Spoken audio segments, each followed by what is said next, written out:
All right, here we go. End of phase 2. It's gonna be legs. Yay! We are feeling it this week. We really are. You know, it's been an intense week, a good one, but we're right about to, we're ready for that weekend, I guess I'll put it that way. So we're gonna get started with front squats. It's an excellent quad isolation exercise. It's one that we definitely recommend you have in your arsenal. That's exactly why we're doing it right now. So with the clean grip, we're gonna in here, you have to have pretty flexible forearms. So if you're feeling uncomfortable doing the clean grip, you can always do a cross grip here. See a lot of guys switch it up. So that way it'll keep the bar close to the nape of your neck. Again, keep those elbows nice and high. And don't lean forward. Just back. Leg day, it's always hard to talk. You're either out of breath or you just want to get through it. You want to just, you know, stay focused. Yeah, it feels good. No one likes leg day when they're doing it. Yeah, because it's a lot of work.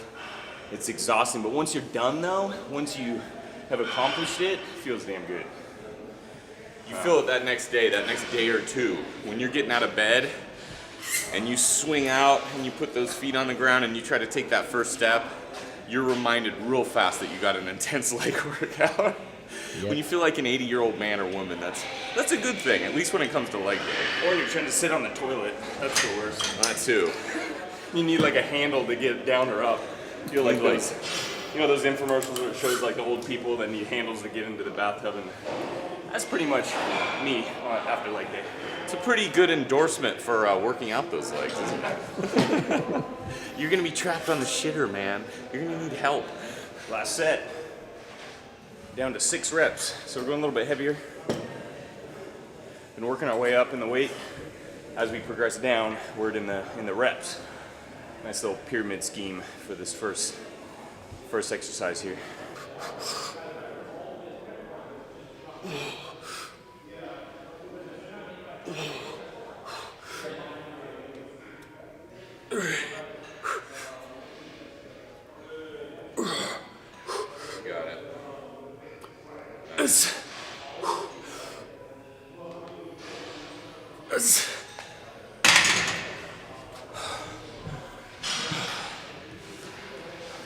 That wasn't so bad. It's more tingling than hot.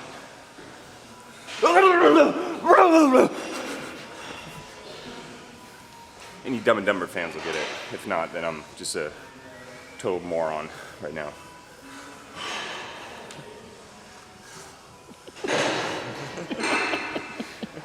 It's early. All right, so we moved from a quad dominant exercise with the front squats, and now we're going into a glute exercise with the glute bridges. This is one that can look a little awkward, so we recommend not making eye contact with anyone while you're performing this exercise. Just a little hint from experience. Man, hip strength is so essential. It's really, you know, I talk about core a lot. Hips, you know, in a sense are really part of that core, just because you can build a lot of strength and power and speed from your hip region. It can create a lot of energy, whether you're a boxer, whether you're a sprinter, whether you're into sports, football, wrestling, whatever it is. Hip strength is very, very important. So that's why glute bridges are very important as well. Of course, squats, you're going to be working on a lot of flexion and extension of the hip, a lot of power in there. And this is just isolating that movement a little bit more, where you're solely working on that hip extension and flexion as well, bringing it down to bottom position. So really good one. And it also works a lot in the core region as far as the abdominals and also the lower back, because once you're in that bridge position, the core has to really engage to stabilize that spine in that position, in that bridge position. So all out great exercise, but as Hudson was saying, a little awkward sometimes. This is where I make eye contact with the camera while I'm doing it. Just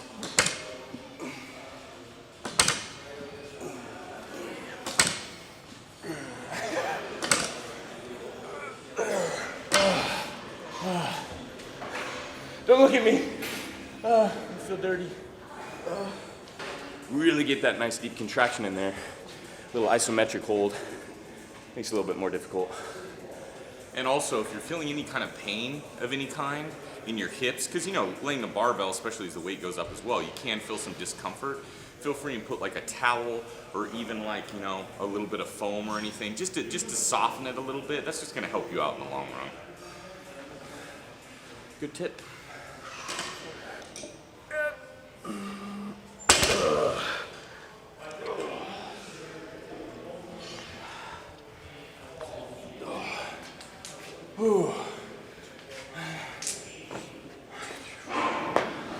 On to split squats.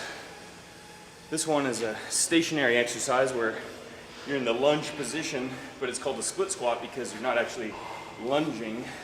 You're just in place and you're going to bring it down, knee down, and then push up with the leading leg here.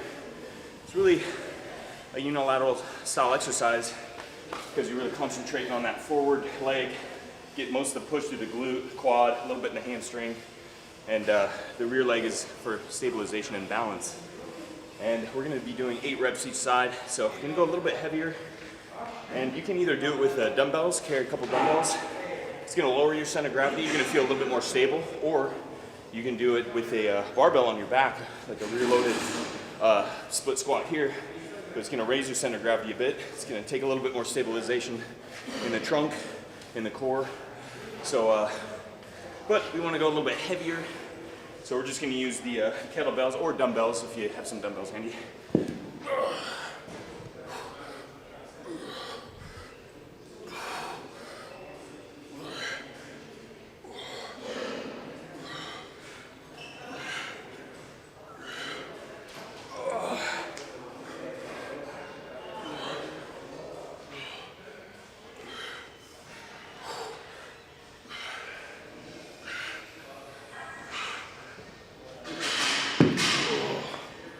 Yeah.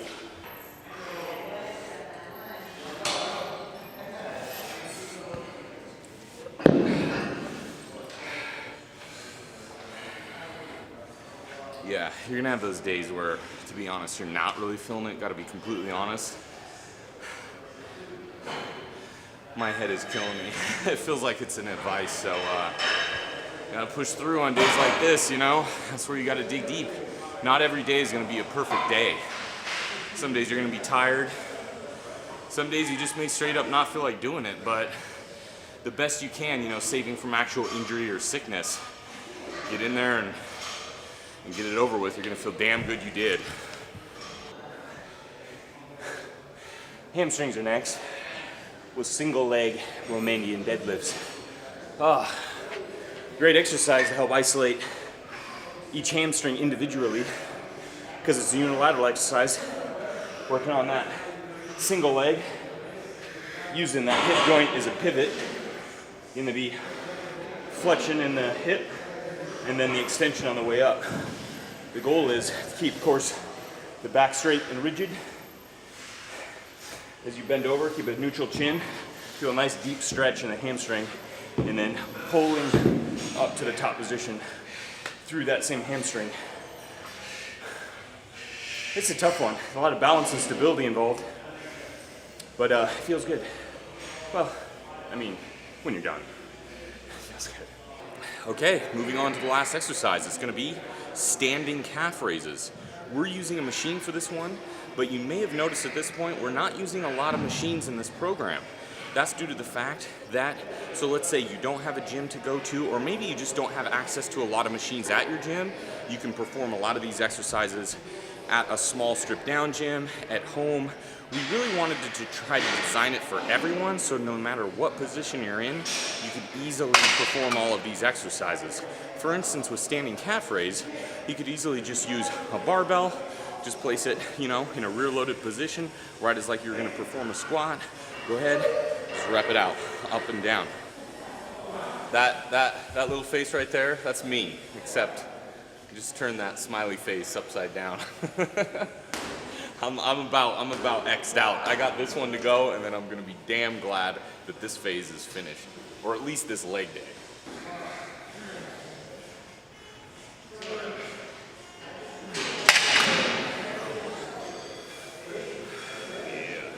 Yeah. Come on, man. I can't be that bummed out. We're in here, we're in this beautiful gym on a great sunny California morning, getting that badass leg workout in. Hell yeah. I just had to remind myself I'm a buff dude. I can't be bitching and moaning. I gotta get this shit over with. I gotta love it. Push it to the limit. I think that's our theme song. Yeah, right, Hudson? Yeah. Rise above the burning flames. You're gonna win it, yeah. I should really learn the lyrics to that. It's kind of half mumbling and half, Bruce Springsteen, Eddie Vedder. It's just that constant low note with a few mumblings thrown in between. It's the best karaoke. Exactly.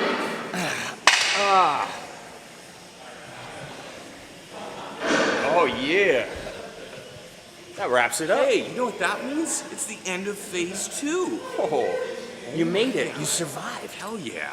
And we kind of survived. Exactly. We were teetering on the edge there for a minute. But we're all done with phase 2, so we're going to be moving on to phase 3 in the next episode. That's going to be weeks 7 through 9, and it's going to be the isolation phase. Get ready. Oh, shit. About to get real. We'll see you next time for back and traps. And until next time, Stay buff.